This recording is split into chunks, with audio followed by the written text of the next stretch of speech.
Ya, muy bien. Entonces, hablando de justo lo que mencionaba Sofía, ¿no? La guerra con Chile, vamos a notar a este personaje polémico, ¿no? Manuel González Prada.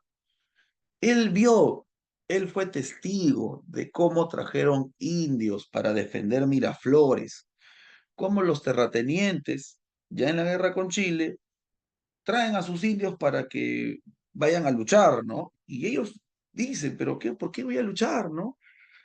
Él mismo cuenta que les dicen, indio, pon la bala en la boca del arma, ¿no? Y se lo ponían en su boca, ¿no? Del cuerpo. Entonces, y él notaba cómo, pucha, estamos perdiendo la guerra si tan solo los indios hubieran sido educados, ¿no? O sea, si tan solo el terrateniente hubiera preocupado por educarlos, o el gobierno, esto hubiera sido diferente, ¿no? Bien, entonces, dice él, ¿no? Si en la costa se divisa un vislumbre de garantía bajo un remedo de república, en el interior se palpa la violación de todo derecho bajo un verdadero régimen feudal. Ahí no rigen códigos ni imperan tribunales de justicia porque hacendados y gamonales dirimen toda cuestión arrogándose los papeles de jueces y ejecutores de las sentencias. Las autoridades políticas, lejos de apoyar a débiles y pobres, ayudan casi siempre a ricos y fuertes, ¿no? Es la misma denuncia que ya había hecho Juan Bustamante, ¿no? Sobre la explotación del indio. Bien, y lo está notando un, un tipo liberal, ¿no? Un hombre como González Prada, que era reaccionario, y criticó también a la oligarquía de su tiempo. Y bien, llegamos al siglo XX, ¿ya? En el siglo XX vamos a notar lo siguiente. Después de la guerra con Chile, la economía peruana se ha recuperado. Ya no está en crisis, ya no está alicaída, no, no, no. Ya la economía peruana está bien, ¿ya? Vamos a notar que la tierra vuelve a ser productiva, vuelven a darse las actividades de agroexportación y, como dice Flores Galindo, hubo 40 familias miembros de la oligarquía peruana. Ya estas 40 familias tenían haciendas en diferentes partes del Perú, ¿sí? O sea, eran enormes extensiones de tierra, enormes y significativas, ¿ya? No era cualquier cosita, ¿no? ¿Cuáles eran? Sí, pregunta. ¿Qué es oligarquía? Allá. Eh, la oligarquía es, bueno, significa el gobierno de pocos, ¿ya? Oligarquía quiere decir el gobierno de pocos. Bien, ¿cómo que el gobierno de pocos?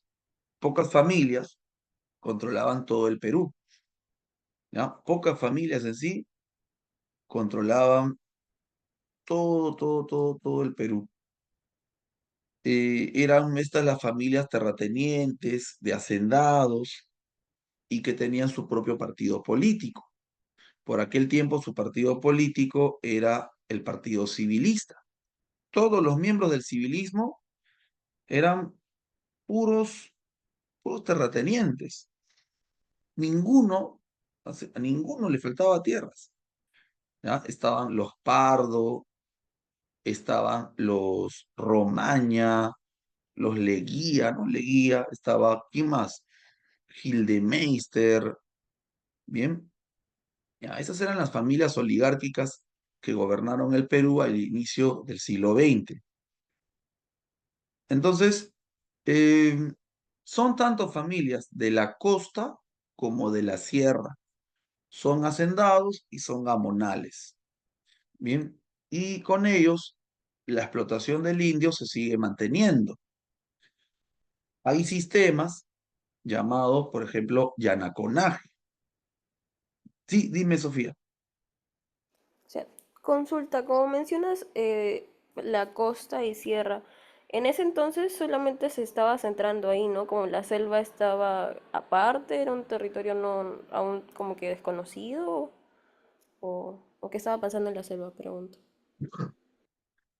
Ah, ya, buen punto. Ya. En la costa había trabajo de explotación de los hacendados. En la sierra, los gamonales. La actividad que destacaba en la sierra era la agricultura y la ganadería. Bien. Y también se practicó la minería con capitales, sobre todo extranjeros. ¿Ya? Y en la selva, ¿qué estaba pasando? La selva siempre fue para el Perú un territorio que no tenía tanta relevancia, ¿ya? No, no era tomado en cuenta. Para los peruanos de ese tiempo, la selva no les generaba réditos, no les importó en la colonia, no les importó en el siglo XIX, es por eso que en el XIX se hacen entregas de tierras a Brasil como si nada. La única importancia de la selva era el río Amazonas para poder llegar al Océano Atlántico y por ende a Europa. No había más. Pero a fines del siglo XIX, réditos, que son réditos, ¿no? No genera réditos, o sea, no genera ingresos, no me da plata, en pocas palabras, ¿no? La selva, a fines del XIX, se hace importante, y hablamos de la selva baja, ¿ya? En la selva baja, donde viven las comunidades amazónicas, este, encontraron caucho. ¿Para qué sirve el caucho? Para hacer los neumáticos. Entonces se da la era del caucho, ¿ya? Se da el boom cauchero. Bien, el boom cauchero va a generar mayor explotación de un lugar donde no se explotaba, ¿no? Llegan los buscadores de caucho. ¿Cómo es la extracción? Tienen que hacer cortes a la corteza de un arbolito. Esto gotea un líquido, segrega un líquido blanco, el cual se acumula generando una goma resistente, ¿ya? Una goma, no pensemos en una goma pegajosa, así, para pegar en sí, sino una goma como una especie de suela, ¿no? De llanta, ¿no? Útil para hacer los neumáticos era esto. Entonces, eso era el caucho, claro. Y para sacar caucho comenzó la explotación de los indios en la Amazonía. Bien, comenzaron a explotar a los indios de la selva, los ayánicas, los shipibos, aguajún, van a ser duramente explotados por un hombre llamado Fermín Fiscarral. Entonces, recién en el 19, ¿no? A fines del 19 y comienzos del 20, se va a dar la llamada era del caucho, ¿ya? Hasta ahí, ¿está claro? Más o menos.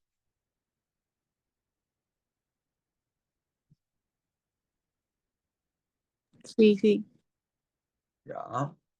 Ahora, tenemos para el nuevo siglo, el siglo XX, tres formas de explotación, ¿ya? Hay tres maneras de explotar al indio, ¿sí?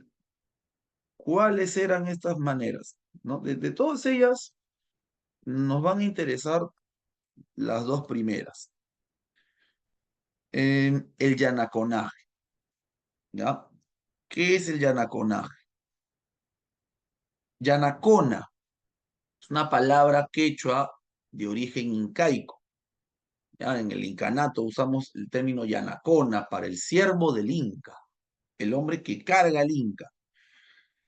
El yanacona, ya en la República, es el siervo del patrón. el siervo del patrón que trabaja en la chacra, ¿ya? Ese es el yanacona, ¿sí? A ver, lo voy a anotar, ¿ya? Voy a apuntarlo acá, a ver. Es un siervo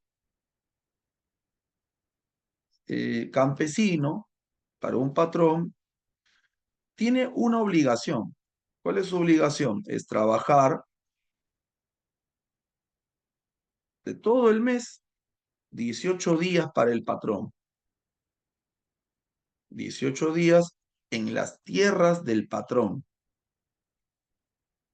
¿Cuántos días le quedan? 12. 12 días, este Yanacona va a trabajar en las tierras que el patrón le permite trabajar, ¿ya? 12 días va a trabajar en las tierras que el patrón le asigna, que por cierto son tierras más, más simples, ¿ya? Y ese es el caso del Yanacona, el campesino. Pongaje. Pongo, pongo es llamado así al siervo doméstico, ¿ya? Pongo es el siervo que trabaja en, en la casa, ¿ya? La niñera, por ejemplo, ¿no? La chacha, ¿no? Nace acá la chacha, la que trabaja cuidando a los hijos del patrón, ¿ya? La esposa del patrón, la terrateniente, ¿no? Blanca, ella no cuida a los hijitos, en realidad lo hace la, la, la india que trabaja ahí. Sí, dime, Noemi. Ahí nada más eran los indios, porque sí he escuchado que pues las que se encargaban como que de los hijos de los patrones eran los negros, porque incluso ellas le daban de amamantar a los hijos de sus patrones, pero no sé si ahí todavía sigue eso o no. Ya, ya. A ver, acá vamos a hacer una aclaración, ¿sí?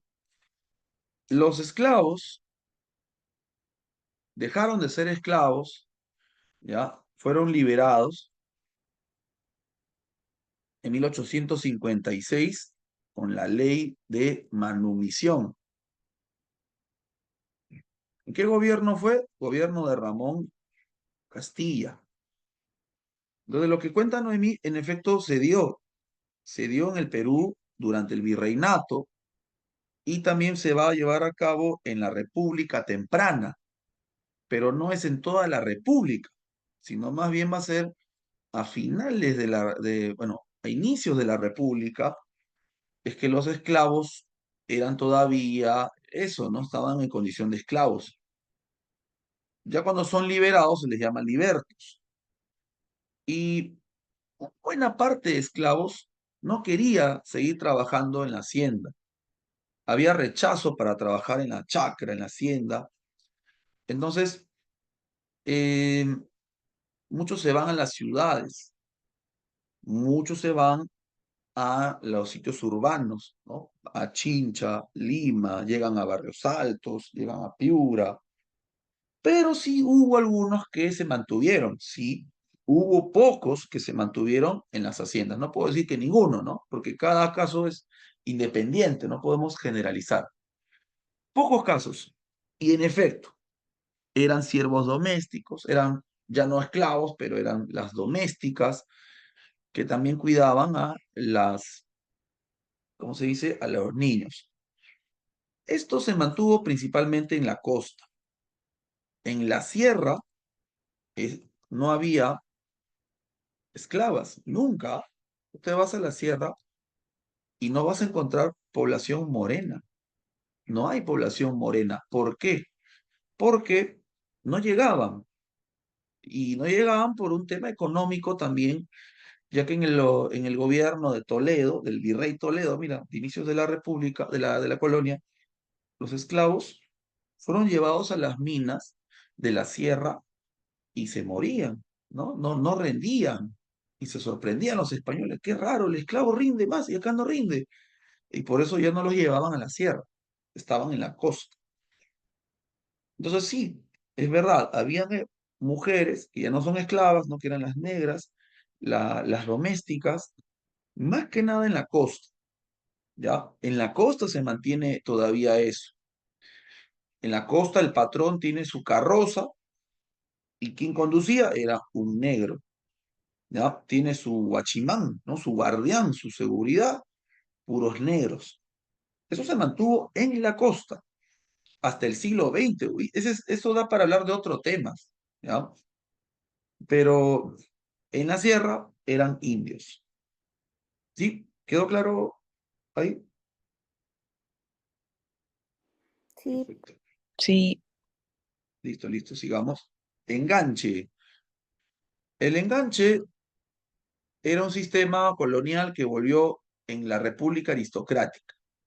Era el endeudamiento progresivo del trabajador indio, ¿ya? En la mina o hacienda, ¿ya? Eso era el enganche. ¿Cómo era eso, no? Llegaba la minera y la minera quería tener mano de obra. No había mano de obra, entonces tenía que dar un pago por adelantado, ¿ya? Voy a ofrecer pagos por adelantado. La gente se motivaba. Los indios dejaban su campo un tiempo, iban a la mina, pero era trampa. Sí le pagaban por adelantado, pero adentro le alquilaban su cuarto, le vendían la comida, la sábana, el aguardiente, todo le vendían. Y al final el indio se quedaba endeudado y pedía otro adelanto, y esto era una cadena, ¿no? Nunca podía salir de la mina, ¿ya? Esto era el enganche. Bien. Ahora, la correría era la explotación de los indígenas amazónicos. Muy bien. ¿Listo? En 1913 se va a producir un movimiento rebelde muy particular y otra vez en Puno, ¿ya? En plena república aristocrática, ¿ya? En plena república aristocrática, es enviado un miembro del ejército peruano a analizar la situación de los indios en esta zona del sur de la Sierra del Perú. Su nombre es Teodomiro Gutiérrez Cueva, ¿ya? ¿Qué pasaba en el Perú? Siempre que había un levantamiento de campesinos, la receta era mandar militares y que repriman a los campesinos.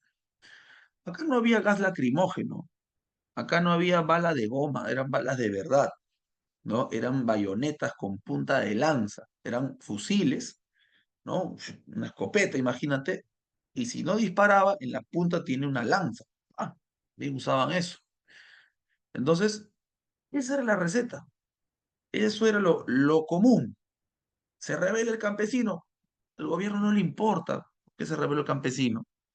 Ya al final de cuentas, si se rebeló porque el terrateniente lo explota, porque le quita la tierra, porque lo veja, lo abusa, el presidente de turno también era un terrateniente. Entonces no le interesaba por qué se da una rebelión.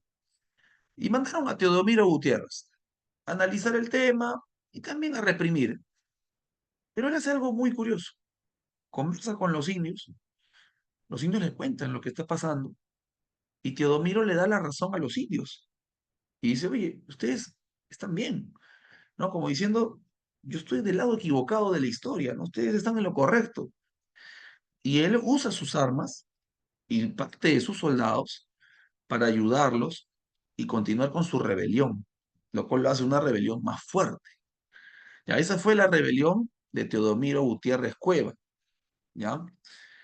Eh, Él lo hizo nuevamente en Huancané, habían pasado unos 50 años de la rebelión de Tupac Amaru III, ¿ya? De Bustamante, y quedaba todavía como esa sombra, ¿no? Esa sombra, todavía ese recuerdo, poco vago, pero recuerdo de lo que fue.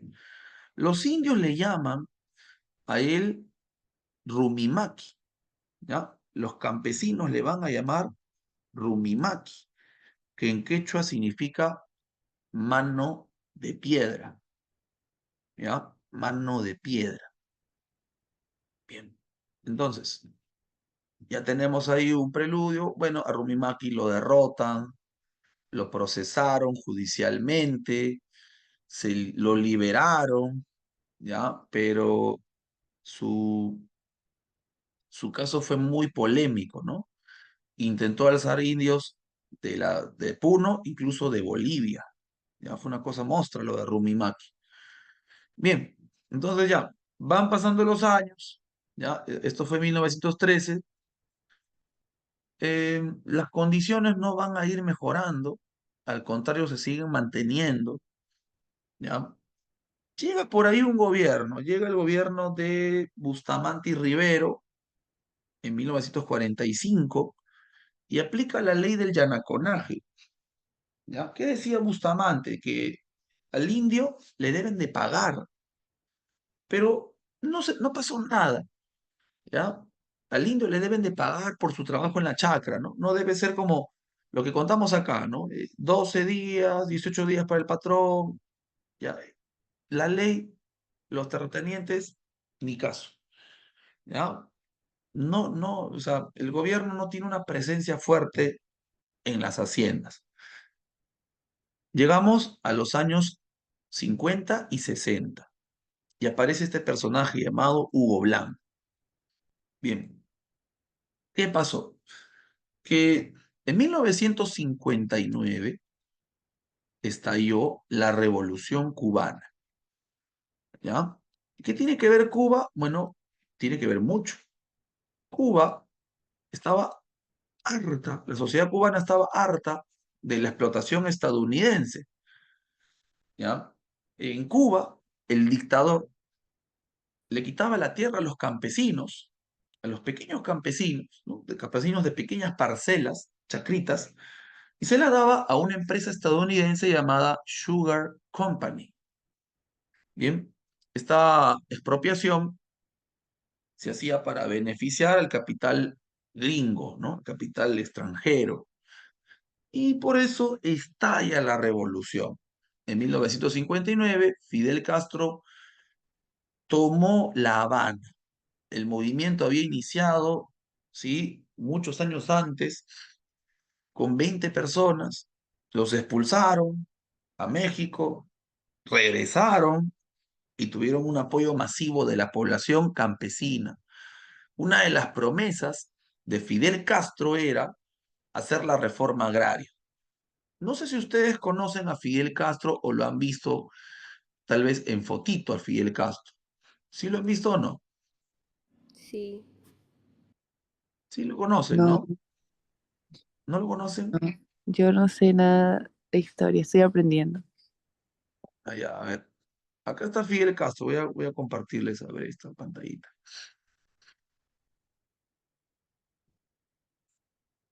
Ahí está, ¿no? Parece Jon Snow, parece Fidel Castro cuando era joven. Tiene el look, ¿no? Todo barbón, ¿ya? Y justamente a su grupo le llaman los Barbones. Fidel Castro logró tomar el poder en Cuba, ¿ya? Y volviendo entonces a nuestro tema, en el Perú, esto va a causar un impacto en toda América Latina, ¿ya? En toda América Latina. Hubo guerrillas que querían hacer lo mismo que Fidel Castro. Hubo guerrilleros aquí en Perú, ¿ah? No terroristas, ojo, ¿ah? Guerrilleros que querían darle la tierra al campesino. ¿Por qué? Porque no servía de nada reclamar, no servía de nada ni siquiera conversar, denunciar, ya hemos visto reiteradas veces, esto no estaba dando resultados. Y bueno, Hugo Blanco, como lo puedes ver, tiene mucha influencia de Castro, ¿no? Nótese el look, ¿no? La barba, ¿no? Todo, una influencia de la Revolución Cubana. En efecto, él también formó una guerrilla. Y hubo varias guerrillas en el Perú, ¿ah? Las hubo en toda América Latina, en Uruguay los Tupamaros, por ejemplo, en Colombia y en Perú también, el movimiento de izquierda revolucionaria, el Frente de Liberación Nacional, hubo varias. Bien, Hugo Blanco también hace su movimiento. ¿Y qué cosa era la guerrilla? La guerrilla tenía armas y la guerrilla buscaba darle tierras al campesino.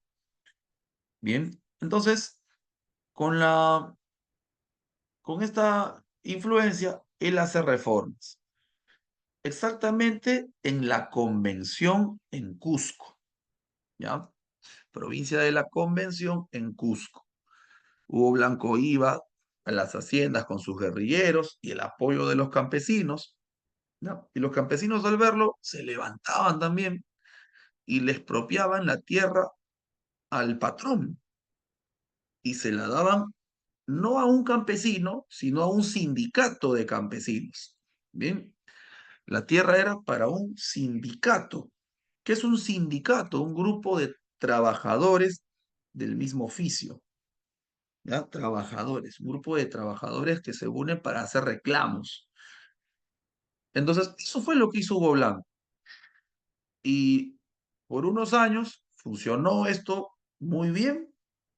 Como el sindicato es autónomo, tiene sus recursos, tiene platita, ¿qué hace el sindicato? Pues hace obras, ¿ya? Hace escuelas, hace puentes, hace caminos, crea juzgados, genera cambios el sindicato en la vida de los campesinos. O sea, uno puede decir que bacán, claro, el medio fue un medio violento, ¿no? La guerrilla. El resultado fue equidad, mayor igualdad, justicia social, ¿ya? Podremos discutir si fue justo o no fue justo. Hugo Blanco quería que el gobierno se inmiscuya en esto, que el gobierno haga de esto algo general, que todo el Perú haga una reforma agraria y que de una vez se termine la explotación del indio. Pero lejos de hacer ello, el gobierno más bien procesó a Hugo Blanco y lo condenó a 25 años de cárcel. En 1966, Hugo Blanco se fue a prisión, ¿ya? 25 años de cárcel por hacer toma de tierras, ¿no? Y acusado de varios delitos en sí. Bueno, ahora, en 1968 llegó Velasco Alvarado. Velasco Alvarado llega por golpe de estado a Belaúnde Terry. Y Velasco va a hacer, un año después, la reforma agraria. Velasco indultó a Hugo Blanco, ¿ya? Lo sacaron de la cárcel, o sea, no cumplió 25 años, así que no se pongan tristes, 3 añitos, igual, no es feo. Lo indultaron a Hugo Blanco, también había presión internacional, ¿ah? También hubo presión del mundo, ¿sí? Hubo presión del filósofo Jean-Paul Sartre, ¿ya? Filósofo Jean-Paul Sartre. Y la reforma agraria, que ya muchos sectores lo pedían, se hace una realidad recién con Velasco. Les cuento que la reforma agraria se estaba haciendo en diferentes partes del mundo. En Rusia se hizo con la Revolución Rusa, ¿ya?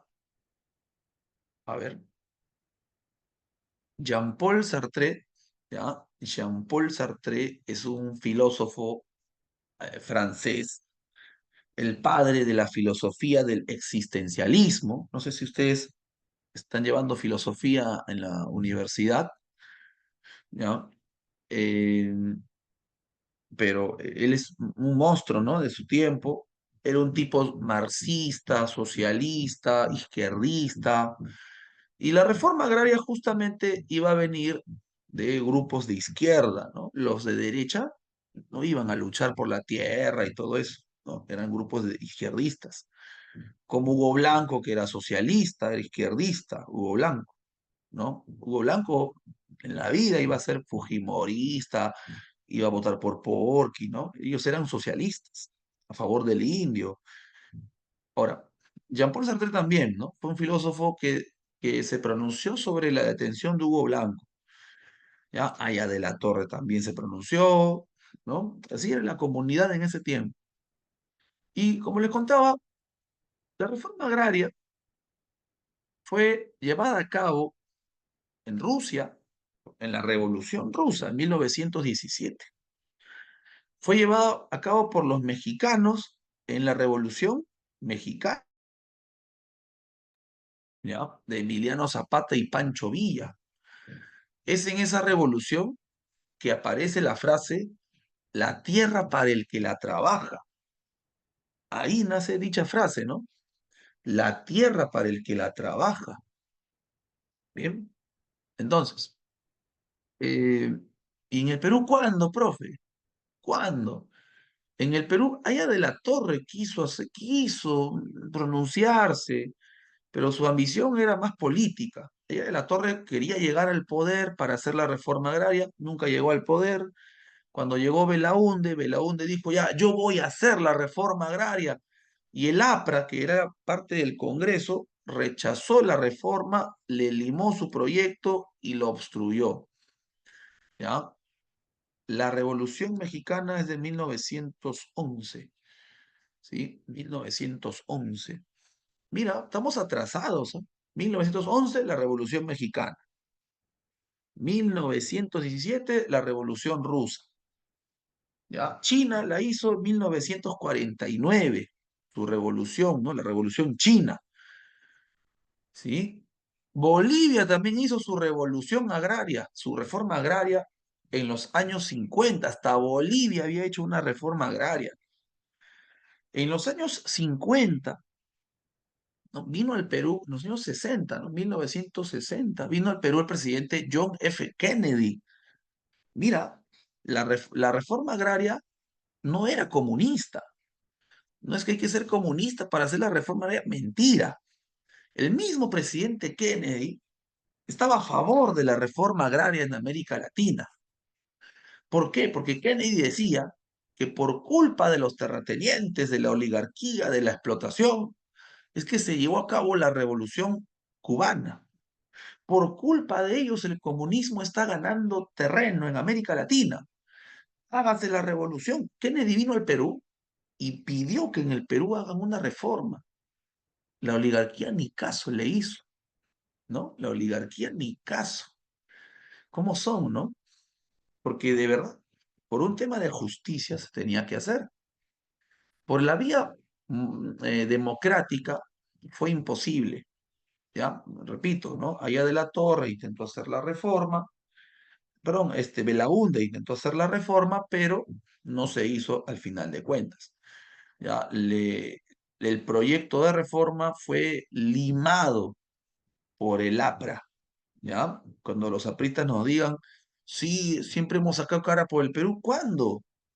¿Cuándo? Si cuando la reforma se iba a hacer, los apristas estaban en contra de la reforma, ¿ya? Llegó Velasco. El día 24 de junio, ¿qué se celebra el día 24 de junio, estimados? Día del Campesino. Día del Campesino. Antes se llamaba Día del Indio, ¿ya? El presidente Leguía creó el Día del Indio en el oncenio, en 1920.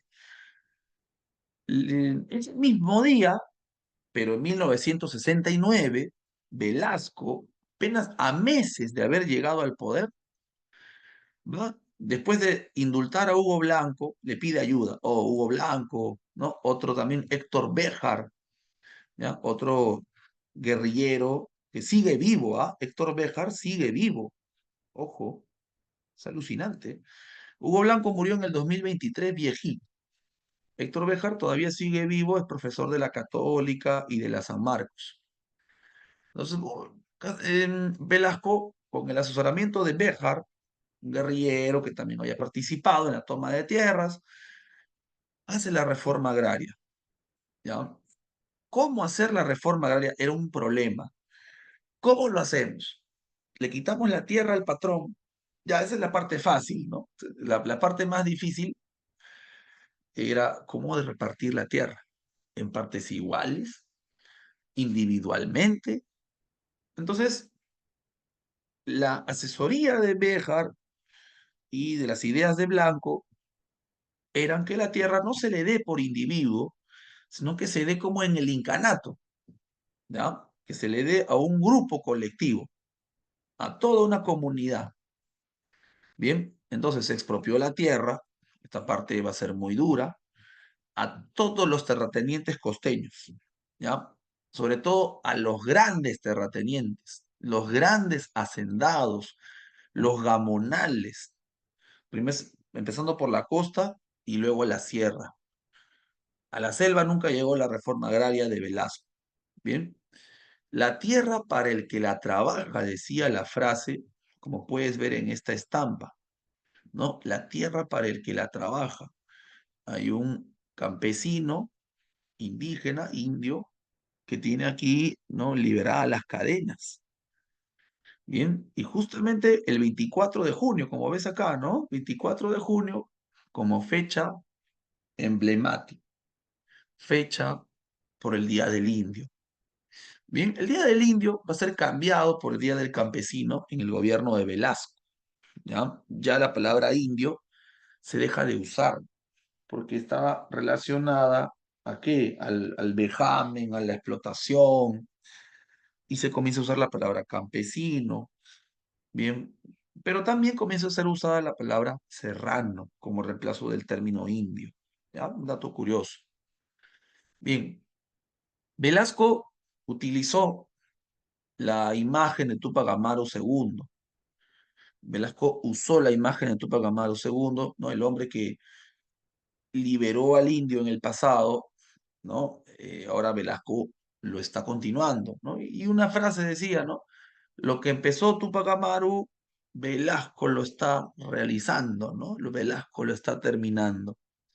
La tierra fue entregada a las comunidades agrarias de producción social, las llamadas CAPS. Y bueno, em, vamos a hacer un zoom más, ¿ya? ¿Les parece? Uno más, Sí, sí, está bien. uno Sí, por más. favor. Entran, les mando el enlace ahorita Ya, y ahí ya terminamos, ¿no?